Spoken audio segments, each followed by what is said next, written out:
রাত 2টা। হঠাৎ ফোন বেজে উঠল। ঘুম ভাঙা চোখে রিয়া ফোনটা তুলতেই ওপাশে একটা অদ্ভুত কণ্ঠ শুধু বলল, দয়া করে জানালার দিকে তাকাও। মুহূর্তেই কাঁপতে লাগলো তার শরীর। কে ফোন করলো? কিভাবে জানলো ও ঘুমাচ্ছে?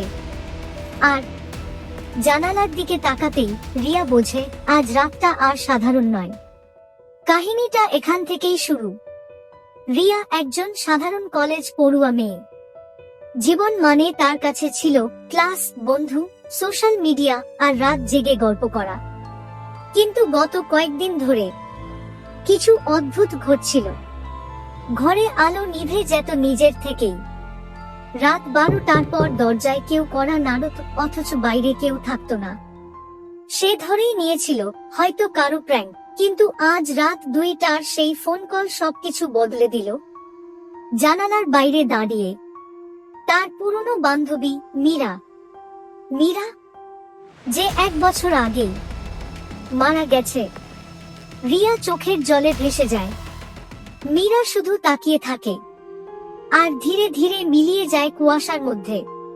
পরদিন সকালে রিয়া ঘুম থেকে উঠে দেখে ফোনে একটা ভিডিও। মীরা আর ওর কাটানো শেষ জন্মদিনের মুহূর্ত। ক্যাপশন ছিল, তুই হাসলে আমিও হাসি, মনে রাখিস আমাকে। মৃত্যু সব শেষ নয়, ভালোবাসা থেকে যায়।